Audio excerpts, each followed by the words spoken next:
आज पांचवा हम लोग पढ़ेंगे क्रियात्मक समूह कार्बोक्सिलिक अम्ल के बारे में, ठीक है। तो इसकी पहचान क्या है कि अगर किसी भी कार्बनिक यौगिक में COOH, क्या देखना है, COOH दिख रहा है, तो उसका नामकरण हम लोग कार्बोक्सिलिक अम्ल यानी कि एल्कनोइक अम्ल के आधार पर करेंगे।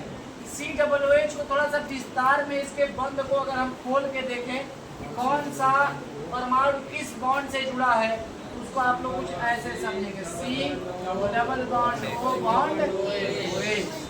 यहाँ पर क्या जुड़ता है, तो यहाँ पर एल्किल ग्रुप जुड़ता है। क्या जुड़ता है, एल्किल ग्रुप, ठीक है। एक कार्बन रह सकता है, दो कार्बन रह सकता है, तीन कार्बन रह सकता है, यहाँ पर H भी रह सकता है। क्यों, क्योंकि ऑलरेडी इस क्रियात्मक समूह में एक कार्बन मौजूद है। तो हम लोग एक हाइड्रोजन जोड़ दें तो भी एक कार्बन तो है ना, तो वो भी एक प्रकार का एल्केनोइक कार्बोक्सिलिक अम्ल होगा, जिसका नामकरण करेंगे हम लोग। देखेंगे इस कार्बोक्सिलिक अम्ल का IUPAC द्वारा जो नाम दिया गया है वो क्या है, एल्केनोइक। इसका नामकरण कैसे करते हैं हम लोग, एल्केन प्लस ओइक अम्ल क्या हो जाएगा, एल्केनोइक। अब आपको यहाँ जोड़ना है, कुछ यहाँ जोड़ना है। आप ऑलरेडी एक कार्बन है तो हाइड्रोजन से हम लोग शुरू करेंगे। क्या करेंगे, तो यहाँ पे हमने जोड़ दिया HCOOH।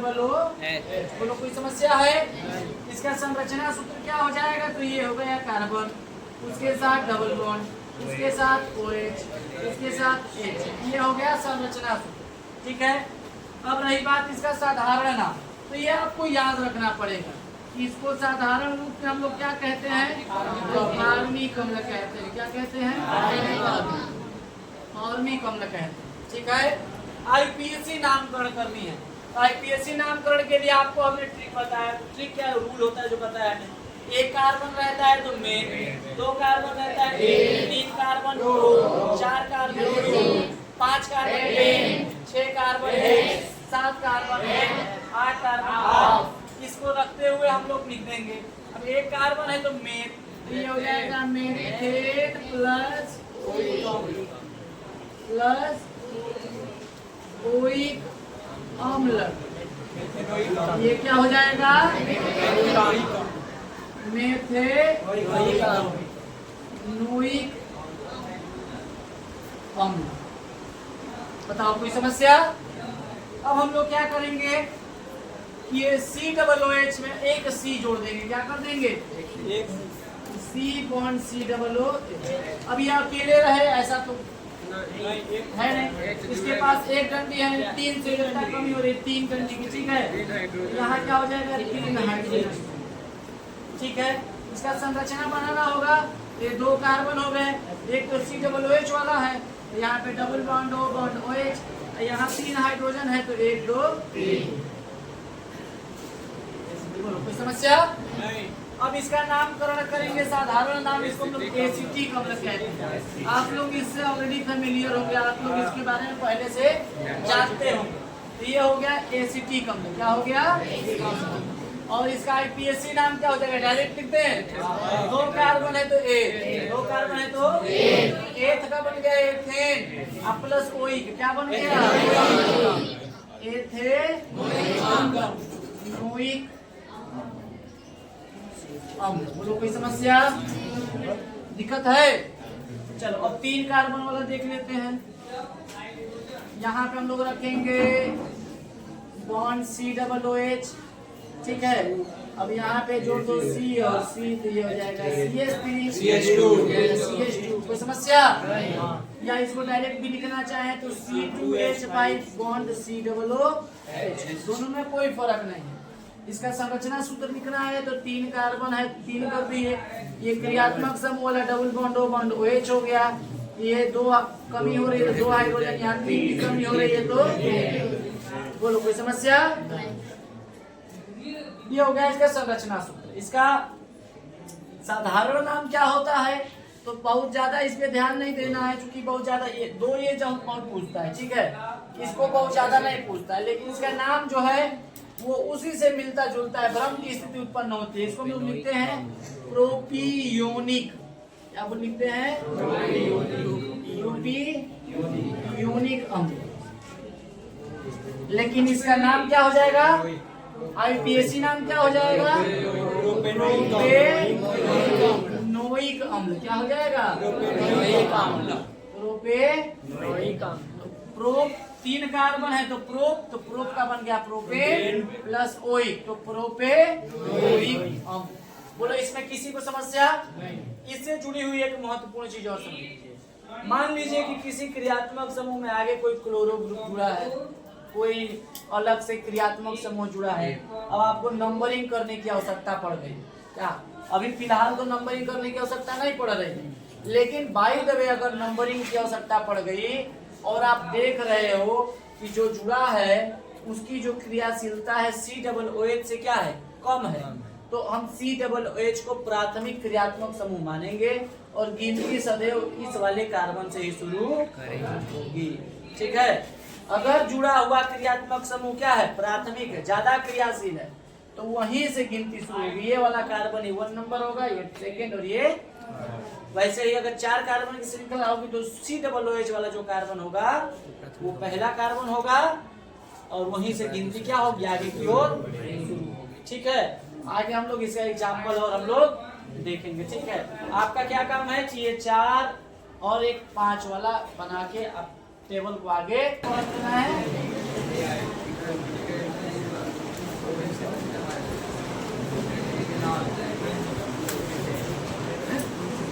एल्डिहाइड। एल्डिहाइड में क्रियात्मक समूह क्या होता है बताओ? CHO। क्रियात्मक समूह क्या है? CHO। इसका सामान्य क्या होता है संरचना? सूत्र तो हम लोग देखेंगे R, यहाँ पे जुड़ जाएगा R। CHO। अच्छा, इसको थोड़ा विस्तार में करके लिखे तो इसको हम लोग लिख सकते हैं COOH। CH हो गया सिंगल बॉन्ड से और वो हो गया डबल बॉन्ड से। ठीक है। क्या ध्यान है तुम्हारा? मार थप्पड़ सही जगह तुरंत।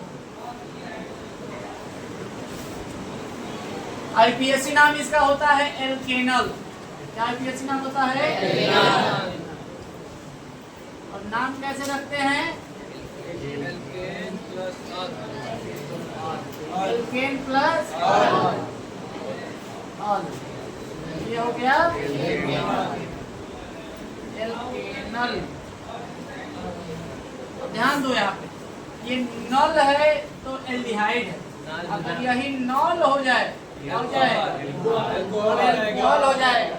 तो इतनी बारीकी से आपको ध्यान रखना है नामकरण करते समय कि अगर अंग्रेजी के नाम में AL जुड़ा है तो वो एल्डिहाइड होगा और OL जुड़ा है, जैसे एग्जांपल के तौर पे METHOL METHNOL जुड़ा है, मेथेनॉल एल्डिहाइड अल्कोहल हो गया। अगर लास्ट में AL जुड़ा है मेथेनॉल। ठीक है।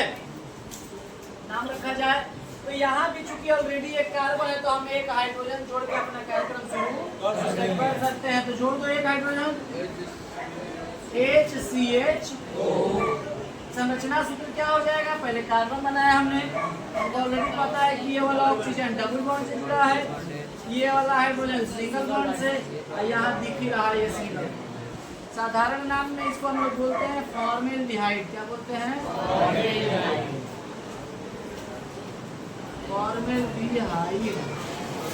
और आईपीएसी नाम रखना है तो एक कार्बन के लिए मेल, एक कार्बन के लिए नाम हो जाएगा मेथेन प्लस ऑल। मेथेनॉल। किसी बच्चे को कोई समस्या इसमें? अब हमको क्या करना है? ये बॉन्ड CHO है, यहाँ पर एक कार्बन जोड़ देंगे तो कार्बन तो अकेले जुड़ेगा नहीं, CH3 ग्रुप यानी कि मेथिल ग्रुप जुड़ेगा। ठीक है। संरचना बनाया तो ये 2 कार्बन, ये एल्डिहाइड वाला हो गया तो उसके साथ ऑक्सीजन डबल बॉन्ड में, हाइड्रोजन सिंगल बॉन्ड में, और यहाँ पे 3 हाइड्रोजन है तो ये 3 हाइड्रोजन इस कार्बन के साथ क्या हो गए? सिंगल कोवेलेंट बॉन्ड द्वारा जुड़ गए। इसका साधारण नाम होता है एसिटाल्डिहाइड। और आईपीएसी नाम लिखना बहुत सरल, दो कार्बन है तो एक, दो कार्बन है तो एथेन प्लस अल क्या हो जाएगा? एथेन। बोलो किसी को समस्या? किसी को समस्या? अब इसमें भी पिछले वाले क्रियात्मक समूह की तरह इसमें भी है कि यह हमेशा किनारे पे ही रहेगा, बीच में कभी नहीं आएगा। तो इसका भी ये वाला कार्बन एक नंबर ही कार्बन माना जाएगा जब ये वाला के साथ कोई ऐसा क्रियात्मक समूह न जुड़ा हो जो इस CHO से भी क्या हो, अधिक क्रियाशील हो। ठीक है, नहीं तो हमेशा इसमें हम लोग इसकी गिनती यहाँ से 3 कार्बन का देख लिया जाए, ये हो गया CHO, यहाँ पे जोड़ दे C2H5, या इसी को थोड़ा एक्सपेंड कर दें C बॉन्ड CHO, यहाँ पे एक कार्बन 2 बॉन्ड है तो क्या हो गया, यहाँ पे एक बॉन्ड है तो कितना, CH साथ इसका संरचना बना है तो 3 कार्बन की संरचना, यहाँ पे डबल बॉन्ड H, यहाँ 2 हाइड्रोजन और यहाँ पर 3 हाइड्रोजन। क्या संरचना बनाना कठिन है? नहीं। साधारण नाम में इसको बोलते हैं प्रोपेनॉल्डिहाइड, लेकिन आप केवल साधारण नाम में इन दो को क्या करो, ज्यादा फोकस पे रखो क्योंकि ये आते रहते हैं बोर्ड एग्जाम में। यूपी बोर्ड कक्षा 10 के पेपर में ये आता रहेगा। लिख देगा फॉर्मेल्डिहाइड का संरचना बनाइए, IPAC नाम लिखिए, एसिटाल्डिहाइड का संरचना बनाइए, IPAC नाम लिखिए। ऐसा प्रश्न हमेशा बोर्ड में पूछे जाते। तो इसका डायरेक्ट हम लोग लिख रहे हैं क्या, IPAC नाम। तो क्या हो जाएगा, 3 कार्बन, 3 कार्बन है तो प्रोपेन प्लस अल क्या हो जाएगा, प्रोपेन प्लस अल क्या हो गया, प्रोपेनल। क्या हो गया, प्रोपेनल। उसी तरह आगे 4 कार्बन होगा तो ब्यूटेनल, 5 कार्बन होगा। अब देखिए आज जो पढ़ाई किया हमने उसमें से बोर्ड में से जो प्रश्न पूछे गए हैं उसको देखना है। इससे क्या होगा कि आपका थोड़ा कॉन्फिडेंस बूस्ट होगा कि हाँ जो पढ़े हैं उसी में से प्रश्न आपके परीक्षा में आते हैं और वो इतने सरल हैं, एक बच्चा अगर ध्यान से पढ़ ले तो उसको आसानी से वो टिक कर सकता है। जैसे कि प्रश्न पूछा है 2022 पिछले साल कि प्रोपेनॉल है। अब बच्चा जो पढ़ा होगा उसको प्रोपेनॉल सुनते ही पहला ध्यान कहाँ जाएगा, नॉल पे। कहाँ जाएगा, दूसरा ध्यान कहाँ जाएगा कि एल्कोहल है। क्या है, इसका नाम मिल रहा है एल्केनॉल से। किससे, एल्कोहल है। क्रियात्मक समूह क्या होगा, अब बताइए तो चारों में OH है। अब तो बात फंस गई नहीं। अब ध्यान जाएगा कि ये कौन सा है, तो प्रोपेनॉल है। प्रोप पे अब ध्यान जाएगा। क्रियात्मक समूह के बाद जाएगा कि कितने कार्बन वाला ये एल्कोहल है, प्रोप माने 3।